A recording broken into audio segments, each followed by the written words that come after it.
In this video, we're going to show you how to fill out the college coursework portion of the academic history section. So by now, you should have included all of your colleges attended. And in this step, we're going to now put in all the courses you've taken at these colleges. Now, the only exception to this is any coursework taken at international school, so outside of the US. For that, those courses do not have to be put in here, but otherwise, any US schools do have to be included here in the coursework section. So if for any reason you don't see your school listed here, please make sure you go back to the college coursework section. I'm sorry, to the colleges attended section and add it there. So first thing we're going to do is click on Start for our college.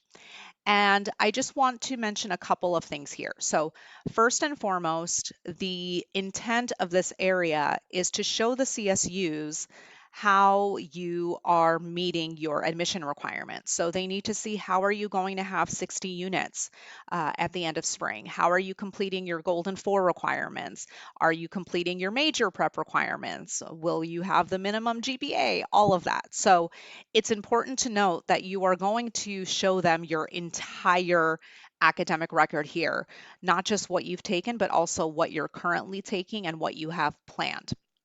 Additionally, it's super important that as you're doing this, you are always referring to your unofficial transcript.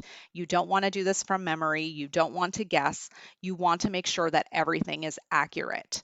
And lastly, the reason that we stress this is because for many of the CSUs, they are using this information to make their admission decisions. They may not be asking you for a transcript to verify that everything is correct.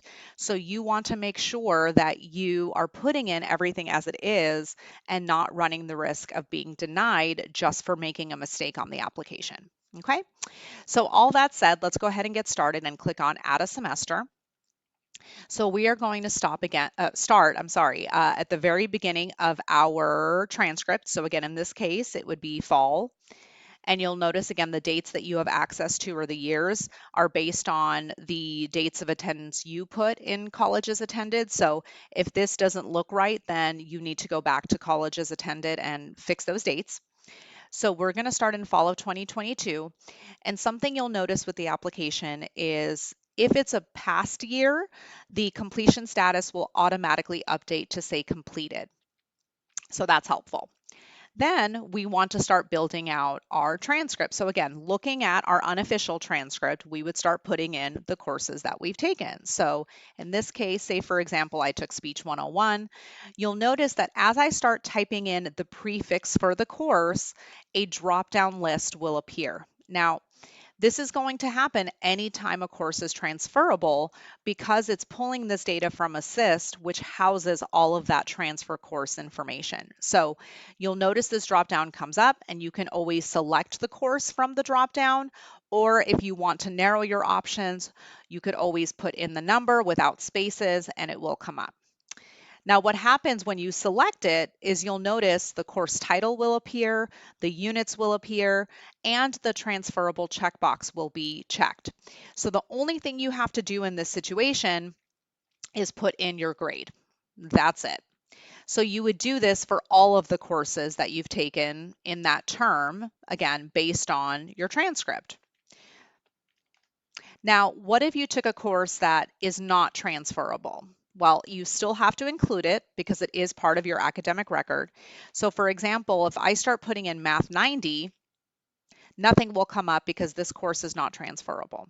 So looking at my transcript, I will put in all of this information: the course prefix and number, the course title, the units, and the grade I received. And I want to make sure I do not check the transferable box because this course is not transferable. And then I would save. So it's very straightforward. You have to do this again for every single term. And this is true even, if I got a W in the math, I would put the W, or a P for pass, or NP for no pass, right? So whatever's on the transcript should be what you put as the grade there. Don't put pluses or minuses because we don't do pluses or minuses here. So it should reflect, again, exactly what's on your transcript. Now, the only exception to this is instances in which maybe you took a course, you got a D or an F in it, and then you repeated it for a better grade. There is a special way to notate that. And the same is true for courses in which you earned academic renewal. So let's look at that. So in this first example for the repeat, student took English 101 in fall of 2023. They received a D in it. Then they retook the course in winter of 2024 and they earned a B. Now, what repeating a course will do for you is that it makes it so that the D is no longer calculated into your GPA and only the B is. So we want to reflect that by notating it that way in the application. And notice the 05 code is what's telling us that this was a course that was repeated and a petition was submitted with admissions and records to have that notation put there. Okay, so that's an important piece too. Make sure you submit the request to count the higher grade petition to admissions and records to get that notation put on your transcript. So again, how do we put this on the CSU application? Well, again, I'm going to save. I'm going to add a semester to be true to this example. The first attempt was done in fall of 2023. We're going to put in the English. And again, rather than putting in the D, I am going to put in RP to show that I ultimately repeated it. So I'm going to save, and then I'm going to add in the next attempt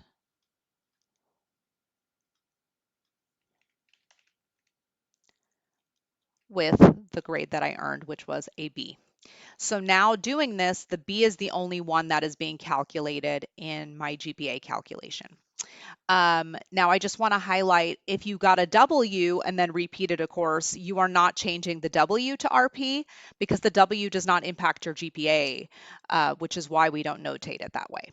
Okay, only if you had a D or an F and you have that 05 notation.